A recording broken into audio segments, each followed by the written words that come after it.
Mungkin saya tambahkan 1-2 hal. Mau 2 hal apa 1 hal? Mungkin agak bingung nantinya ya. Kita orang Kristen ini kok membingungkan. Di satu sisi kita harus percaya Tuhan Yesus, di satu sisi kita juga harus disuruh mengerjakan perbuatan-perbuatan baik, ya kan? Gak usah bingung, karena 2 hal itu adalah 2 hal yang bukan yang bertentangan, tetapi 2 hal itu adalah sesuatu hal yang harus dikerjakan. Hal yang pertama, percaya Tuhan Yesus itu adalah poin pertama. Itu hal utama dasar yang harus ada. Ya, jadi percaya iman itu harus ada dulu. Kemarin saya sampaikan iman itu adalah apa? Dasar, ya kan? Iman itu adalah dasar. Nah, jadi iman kepada Tuhan Yesus itu adalah sebagai dasar, fondasinya. Karena apa? Tanpa kita percaya kepada Tuhan Yesus, kita itu, kalau kita ikut dalam perjanjian lama, kalau kita mau tarik lagi ke belakang, di Alkitab, kita mau belajar di Alkitab ya, kalau mau tarik di dalam perjanjian lama, seseorang itu nggak bisa masuk sembarangan ke hadirat Tuhan. Itu butuh yang namanya penyucian diri. Dan yang boleh masuk ke dalam hadirat Tuhan itu adalah yang ditunjuk Tuhan, yaitu imam. Dari suku yang ditelah Tuhan tunjuk juga, suku Lewi.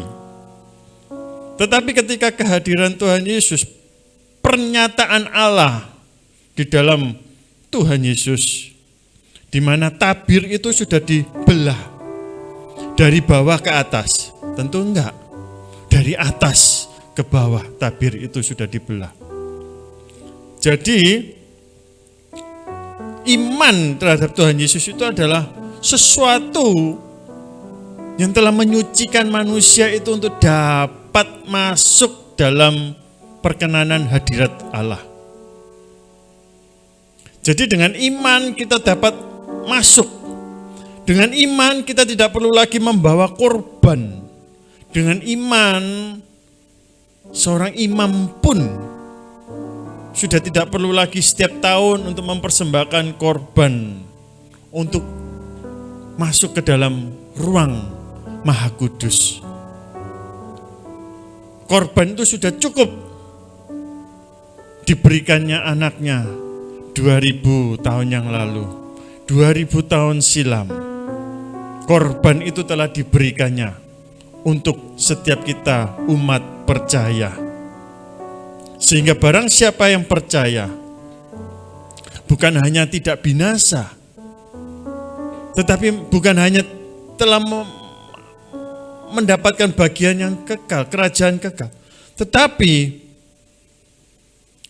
telah beroleh penyucian diri, telah beroleh pembenaran, telah beroleh jaminan untuk kita masuk ke dalam hadirat Tuhan. Ini, iman inilah yang membawa kita untuk dapat disucikan. Sehingga apa? Ketika kita sudah masuk dalam perkenanan Tuhan, nah, kita ini akan, Roh Kudus itu akan menggelitik. Roh Kudus itu akan ngitik-ngitik. Ya. Tuhan, Roh Kudus itu akan menggugah bahwa hidupmu itu masih panjang. Hidupmu di dunia ini masih jauh. Berbuahlah. Berilah buah. Berilah buah. Dan buah itu adalah buah roh. Dan Roh Kudus itu yang mengerjakan semuanya itu.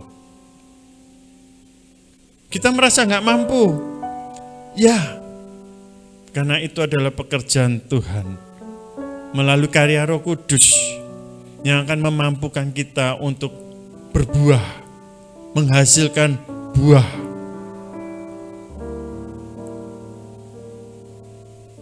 Dan itu adalah sebuah cerita keseluruhan mengenai iman Kristus.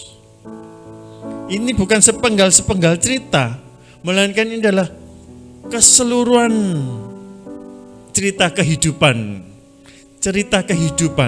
di dalam iman Kristus, di dalam iman Kristus kita. Biarlah kita boleh